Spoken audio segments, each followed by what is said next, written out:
Imagínense si uno en la iglesia los ponemos nerviosos, los predicadores, imagínense aquí por Facebook.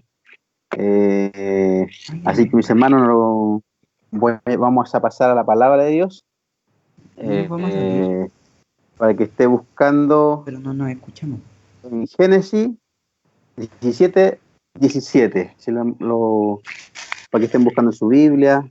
Los que no tienen Biblia, mejor tienen el celular, eh, para que la busquen. Génesis 17:17. Vamos a predicar vamos a hablar esta tarde de la incredulidad del hombre. A veces mis hermanos los cuesta creer en Dios, los cuesta creer en los milagros que Él puede hacer, en las cosas que Él puede hacer con nosotros, las cosas que nos tiene preparados, las cosas que Él nos prometió. Es un poco difícil creer para algunos.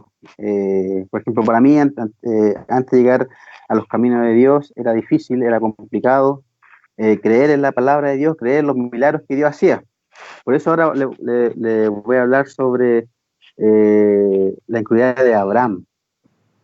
Podemos decir que Abraham es el padre de la fe, Dios hizo un pacto con él, Dios lo usó, pero aquí vamos a ver que Abraham también fue incrédulo. Amén. Así que en Génesis 7:17, si ya lo encontraron, vamos a darle lectura en el nombre del Padre, Hijo y Espíritu Santo. Amén. Dice, entonces Abraham se postró sobre su rostro y se rió y dijo en su corazón: a hombre de 100 años le ha de nacer hijo, y a Sara ya de 90 años ha de concebir. Amén. Esa es la palabra de Dios, mis hermanos. Como le decía, Abraham, mis hermanos, él se rió en su corazón, él se rió en su mente de lo que Dios le estaba prometiendo, que era un hijo. Amén. Dice, entonces Abraham se postró y sobre su rostro y se rió. Mis hermanos, a veces pensamos nosotros que somos, ¿quiénes somos nosotros? Eh, Comparado con Abraham, con ese hombre que Dios usó, que Dios puso la confianza en él, que hizo ese hermoso pacto, y él, mis hermanos, lo miramos y decimos, está a este nivel, y yo estoy por acá. Y yo leyendo y estudiando sobre él, vi que él se rió y fue incrédulo. Él no confió en lo que Dios le estaba diciendo, que él iba a dar un hijo. Él, él, él, se, él se miró en menos en su edad. Decía, yo viejo, yo ya hombre de edad, ¿cómo voy a engendrar? Mi esposa, siendo ya de 90 años, tener un hijo. Él dudó en el poder de Dios. Él dudó en lo que Dios podía hacer. A veces, mis hermanos, nos pasa igual que le pasó aquí a Abraham. Dudamos en lo que Dios puede hacer por nosotros. Dudamos en el poder que tiene Dios para suplir nuestra necesidad, para dudamos en las cosas que Dios puede darnos cada día. Estamos pasando, mis hermanos, por algo difícil, algo complicado. Esta pandemia, como decía el pastor, ya muchos muertos. Pero ¿sabe qué? Yo creo que ningún hermano esta pandemia lo ha tocado. A ningún hermano el Señor lo ha tenido sin comer, lo ha tenido a lo mejor sin trabajo, porque han cerrado varias, como decía el pastor, han cerrado fábricas, han cerrado empresas, pero Dios los tiene sustentados. Dios, mis hermanos, los tiene con la mesa bendecida. Amén. Y yo creo que si ahora, mis hermanos, somos incrédulos, que no creemos, no creemos en el poder de Dios, es porque no sé qué más Dios tiene que hacer con nosotros para que le creamos. Eh, Imagínense, Abraham, este gran hombre, dudó y no confiaba en Dios, que Dios le podía hacer ese milagro que Sara pidió por tantos años, que Sara siempre rogaba a Dios por un hijo, siempre le pedía a Dios por un hijo. Y fue tanto que yo, como estuve leyendo, estuve aprendiendo de la vida de Abraham, vi que Sara, su esposa, como ya pensaba que ya no iba a poder tener hijos, le dijo a Abraham que se acercara a su criada, Agar, para que le diera hijo. Imagínense a lo que llegaron. Pero mis hermanos, Dios tenía otro propósito con ellos. Dios le iba a dar un hijo para que eh, fuera, fuera como le dijera, fuera bendecida su, perdón, para que fuera benditos toda su generación, para que Dios fuera, eh, como le dijo a Abraham, de que iba a ser padre de naciones, iba a ser padre de multitudes. Y Dios le cumple, en esta parte, le cumple con un hijo. Amén. Pero mis hermanos, más adelante también podemos ver que hubieron otros hombres grandes, que hubieron otros hombres que estuvieron al lado de Dios, al lado de Jesús, y también fueron incrédulos. También en algún momento ellos, viendo todo lo que Dios podía hacer, todo lo que Jesús podía hacer, no creyeron. Por ejemplo, los discípulos, cuando se les contó de la resurrección de Jesucristo, ellos no creyeron. Ellos no, ellos dudaron. Cuando vinieron las mujeres a contarle que Jesús había resucitado, ellos, mis hermanos, dijeron, yo imagino ese tiempo, ellos dicen, esta hermana, esta mujer debe estar loca, algo les pasa, que cómo va a resucitar. Pero ellos, estando al lado de Jesucristo, viendo todos los milagros, viendo todo lo que Dios hizo, sanar, hacer a los ciegos ver, a los paralíticos caminar, y después dudar de que Jesús había resucitado, yo creo que debe ser muy difícil después darse cuenta cuando se les presentó y decir, ahora creemos. Después que Jesús se les presentó a ellos, decir, ahora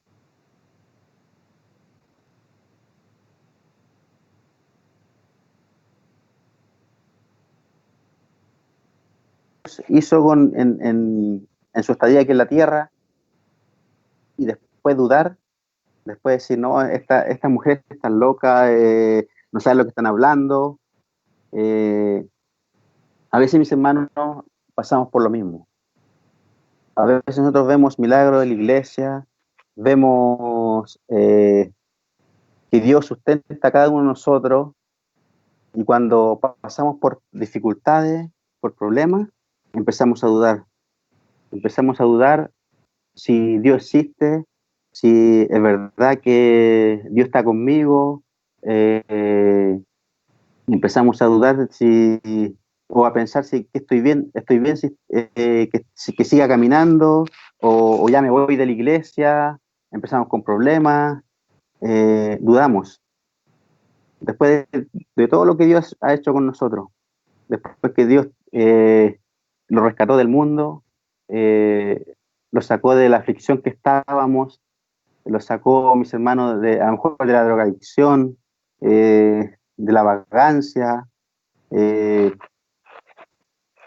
Después de que Dios los sacó de eso, después que Dios los trajo a la vida, dudamos. Y lamentablemente es así, mis hermanos. Dudamos de lo que Dios ha hecho con nosotros o de lo que puede hacer. Yo, mis hermanos, cuando yo empecé a caminar en la iglesia, cuando recién, debe haber sido como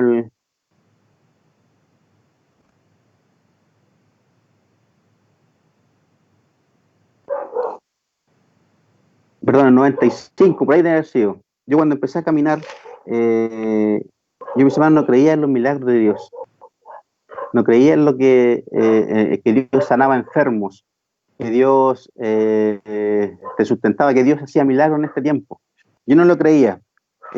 Siempre que me tocaba, el pastor me mandaba a predicar o a hablar, coordinar del salmo, de lo que fuera, yo trataba de no predicar de la sanidad de Dios, de que Dios te podía sanar, de que Dios podía hacer milagros en tu vida. Yo trataba de no predicar de eso, porque para mí Dios no, en este tiempo no hacía milagros. Una vez me acuerdo que la iglesia, cuando estábamos en los clarines, llegó un hermano, no sé si todos se acuerdan, que él tenía SIDA y predicaba en toda la iglesia que Dios lo había sanado de SIDA. Él tenía su cassette, lo vendía, y un día que llegó a la iglesia, yo estaba, me acuerdo bien, estaba sentado atrás y veo y escucho cuando él dice que Dios lo sanó de SIDA, que él era una nueva persona. Yo en mi corazón me reí, en mi mente me reí. Y dije, este hombre, dije así con esta palabra, viene a ganarse la plata con la gente, con la pobre gente aquí, para vender este cassette. Y si Dios no puede sanar de SIDA, el SIDA no es curable. Yo decía, en mi corazón, en mi mente, decía, este hombre viene a mentirlo aquí, viene a mentir a la gente. Y pasó tiempo y, y en la iglesia se hizo un grupo de jóvenes. En ese tiempo el grupo de jóvenes se contaba, si alguno se acuerda por ahí, estaba el hermano Jorge Muñoz, el hermano, mire, imagínense, el hermano Juan Pinto, el pastor pertenecía a los jóvenes, bueno, no me acuerdo quién más estaba de joven, pero ese tiempo salimos a repartir café a la calle. Yo le cuento esto a mis hermanos, porque hay muchos hermanos aquí que no conocen mi historia, mi como yo fui sanado de tuberculosis, mi testimonio. Yo fuimos una vez a repartir café, y yo me acuerdo bien, fuimos al Bío Bío, y en esa parte había un abuelito que estaba botado en la calle, tirado con una frazada, llovía, me acuerdo, y él tosía y no se podía parar, no se podía mover. Y mis hermanos, cuando yo lo tomé, a él se quejaba entero, y tosía, y yo lo tomé y lo abracé. Yo tengo eso de abrazar a los abuelitos en la calle o conversarle, me gusta eso. Y esa vez yo lo abracé, pero yo no sabía, yo ya poco tiempo en la iglesia, no sabía nada, no sabía de las cosas que podía pasar en la calle, y abrazo a tu abuelito y le doy su café y un sándwich. Y después seguimos, los fuimos, y yo a la semana empecé una tos, mis hermanos fuerte, cada vez se fue aumentando, y me acuerdo que un día era tanto que mi hermana, mi mamá, me dicen, Marcelo, tengo que ir al médico porque no es normal tu tos. Y dije, no se preocupen si ya se me va a pasar. Y seguimos, y un día mi esposa me dijo, ya Marcelo, tenemos que ir al médico. Y se juntaron las tres y me llevaban al médico. Y esto ya ha pasado tiempo ya. Y yo no iba al médico, mis hermanos, no quería. No me gustaba ir al médico tampoco, nunca me ha gustado.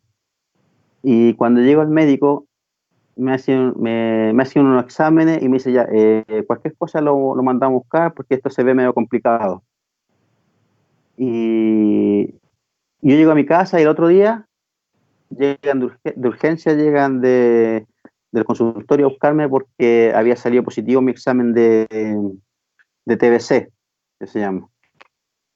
y que era urgente porque ya estaba muy grave, estaba muy avanzado.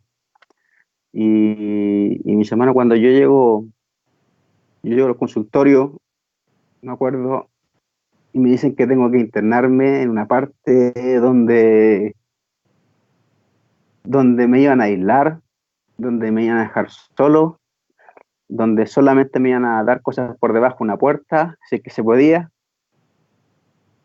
Y me acuerdo que mi esposa dijo, pero no hay otra opción. Y, y nosotros teníamos un departamento aquí en San Bernardo, y mi esposa dice que sí, que tenemos un departamento y vivimos solos, y él dijo, ya, pueden aislarlo ahí, y se comprometen a que tiene que solamente tomar su servicio él, y todo lo que él use, desecharlo. Y mi mamá, mi hermana y mi esposa dijeron que sí, que ahí se podía, porque si no me iban a llevar al Barro Luco, donde yo iba a estar aislado, a donde yo no iba a poder ver a nadie. Y me acuerdo que me llevaron estuve en mi casa, en mi departamento, y ¿saben? En una semana, yo estuve ahí, en una semana yo bajé 25 kilos, perdí 25 kilos, y todo lo que comía lo vomitaba.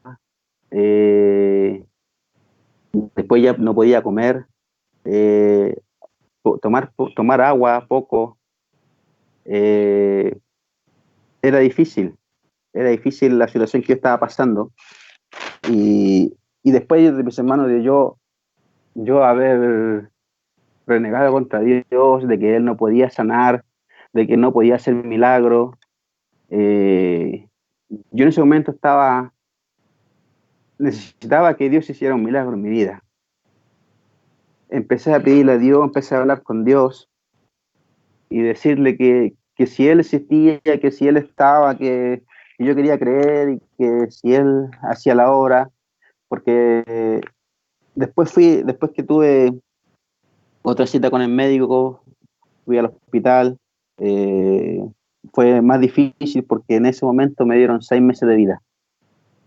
Dijeron que si yo no pasaba los 6 meses me moriría, que si no tenía que ver qué pasaba, porque ya los pulmones se habían comido, ya no tenía pulmones, no podía respirar bien, donde yo tosía, botaba sangre por la boca, eh, y yo necesitaba que Dios hiciera un milagro en mi vida. Así como Abraham, mis hermanos, eh, fue incrédulo, yo también era incrédulo. También fui incrédulo en que Dios podía hacer milagros. Siguieron pasando los días y yo seguía empeorando. Eh, Era difícil ver a mi esposa estar al lado mío, que ella se había contagiado, pero no tenía síntomas todavía. Y yo era un cansado a llegar al baño y vomitaba. Y ella tenía que limpiar, tenía que trapear, tenía que limpiar con cloro. eh, y después mis hermanos, yo le pedía a Dios que Él me sanara, que yo no quería morirme, que yo quería seguir viviendo. Necesitaba que sí Dios hiciera milagros, que sí Dios hiciera un milagro en mi vida. Y empecé a hablar con Dios. Un día estaba en mi casa, para hacerlo un poco más breve, estaba en mi casa, en verdad, en mi departamento, y llaman a la cabina que iba a haber una reunión de Dorcas en la iglesia. Iba a haber una reunión de Dorcas, que venir Dorcas del sur, iba a ser un evento súper grande a nivel nacional, que en ese tiempo éramos varias iglesias, me acuerdo, y a nivel nacional iban a hacer un evento de Dorcas.